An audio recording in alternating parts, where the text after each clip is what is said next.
From state to church now, and the leader of the Catholic Church in Scotland has said no to hybrid human-animal embryos. Cardinal Keith O'Brien says it's the last time he'll be visiting that restaurant.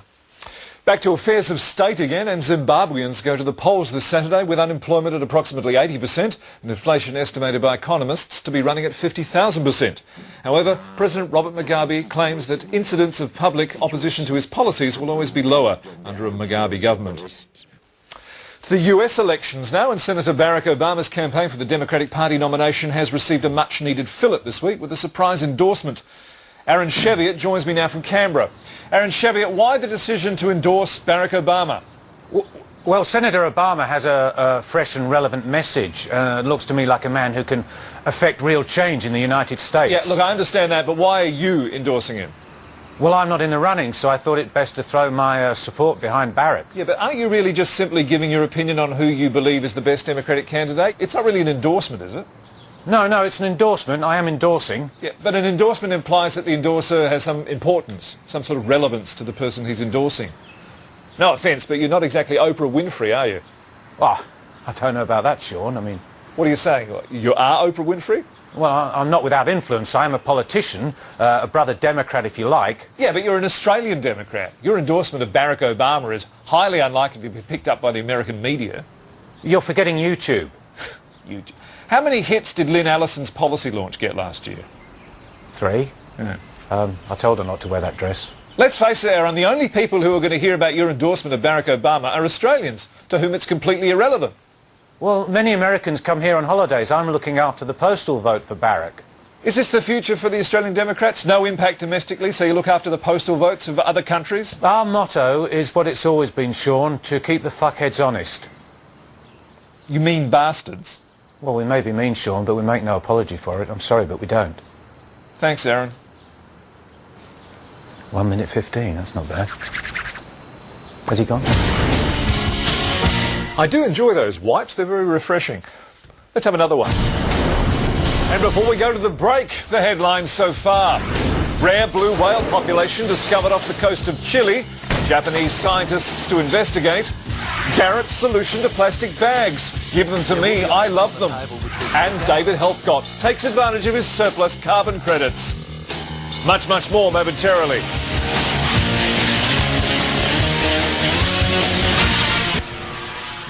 A lot of the time you're dealing with dads who come in on a Saturday morning and they want to build a pergola or something. So I chat to them for a bit and then eventually I ask them, do you really want to build a pergola or is it just some sexual frustration? Spanner cushions, $4.20. Baby racks, $69.30. But no, they do want to build a pergola. So I guess I'm barking up the wrong tree with the sexual thing. Bunnings Warehouse. Lower prices are just the beginning.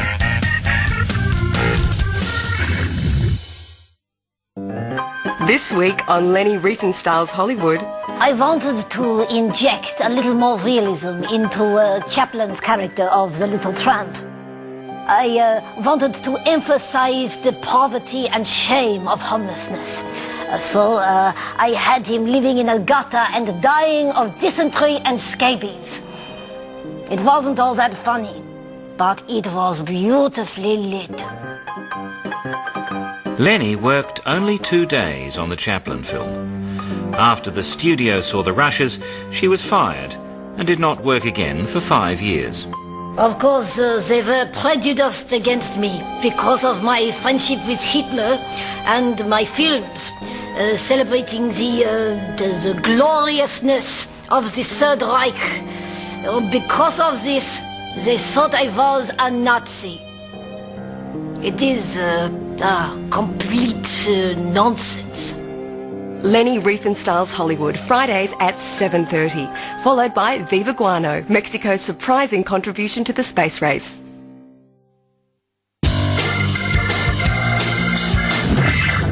Welcome back to Newstopia, and still to come. Middle America's right to defend their bathrooms. Bagpipes, should they be rounded up and run over with tanks? And government printer embarrassed over mission statement scale blunder. But first this. Last week was a week of contrast, with it marking the death of one man and the birth of another. Many Christians celebrated the crucifixion of Jesus Christ by consuming eggs, while one particular Muslim used the birthday of Muhammad as an opportunity to threaten grave punishment for the publication of cartoons depicting the Prophet. While few would disagree the cartoons are offensive, there are worse ones about, aren't there, Paul Nougal? There are indeed, Sean. Fred Bassett's the one that immediately springs to mind. Appallingly drawn, trite, devoid of any real humour. I think any right-thinking person would be hard-pressed not to take the streets in violent protest. Sure. And then there's Bristow, looking at that over breakfast in the morning. Who wouldn't feel like setting fire to a car? And finally there's For Better or For Worse. Oh, God. The cartoonist of which has not only been burned in effigy in some communities, but also in person. What about Snake Tales? Unbelievably awful. It would be irresponsible of me to show that on television this or any hour. Well, what is Souls thinking year after year, churning that crap out? One of the thing he is thinking, Sean, that's the problem. Plus, he can't draw hands. Quite right.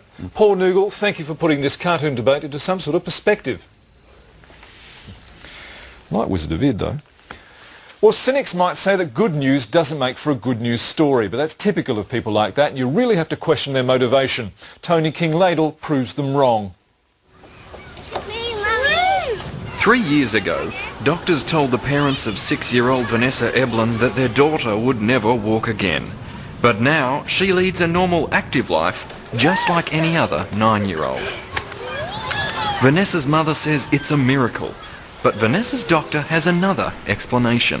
I misdiagnosed her. I was completely wrong. Misinterpreted the tests and caused a lot of unnecessary worry. The Eblin sued Dr. Gittins and he was struck off. After he filed for bankruptcy, his wife left him and he hung himself. Tony King-Ladle, Newstopia. Nice to do a story like that every now and again. Well, good news from the Department of Consumer Affairs for those of us who felt they were ripped off when paying for fuel over the Easter break. Apparently we weren't. It's a load off my mind. I thought $1.50 a litre was way too high. It's good to know it's reasonable. Ye gods. Back to politics now, and the two deputy leaders engaged in a spirited debate on IR during last week's question time. Now, Labor seeks to ridicule that position in the same high-handed, arrogant and dismissive manner that is becoming a hallmark of this leadership. I'm not standing here as a member of the Rudd Labor government and being lectured to by the current opposition, and indeed your request for it is the height of hypocrisy. No story there, I just like it when they fight. Time now to look ahead at what we can expect in tonight's news, and Anton Ennis joins us now. But Anton, it just occurs to me that this chat is probably a bit pointless given that you went to air 2.5 hours ago. As a cross-promotion, yes, it is a bit pointless, Sean, but it's amazing what you'll do for money. And always nice to have a chat. Yes, well, that's true, but my point is the satellite's very expensive and we can always talk on the phone if we want to.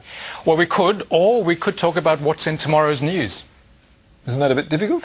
No, actually, didn't you get the memo? We pre-record Thursday and Friday's bulletin, economies of scale and all that kind of thing. Right. In fact, they're already in the can. In fact, I can take you through it all if you like. Really? That's amazing. I didn't realise that. Yeah, by Wednesday you get a kind of feel for what ties in with what and how the week will pan out. Yeah, and you just, you guess the last 2 days? Guess is such a strong word, Sean, but yeah. Actually, my hit rate is pretty good. It's not often that I'm wrong, although I did kind of come unstuck last year when I tried to pre-record 2 months' worth of bulletins. That was just before I went away on my holidays. Yeah, I remember that. I was, I have to admit, way off with the story Vatican destroyed by meteorite. Just didn't hit the mark, if you know what I mean. But generally, I'm right on the money. So tomorrow we can look forward to what, do you think? Well, violence in Iraq. I know it's hard to believe. Tribal conflict in Kenya and that old standby Mount Everest erupting. And that's the world news tomorrow night. Thank you very much. Anton Ennis there with that heads up. And before we go to the break, something that has been bothering me. Have a look at this. Is it just me or has Janice Peterson stolen my look? The dark pinstripe suit and the white shirt, particularly the hairstyle. Here's a comparison. Okay, right? That's me on the right.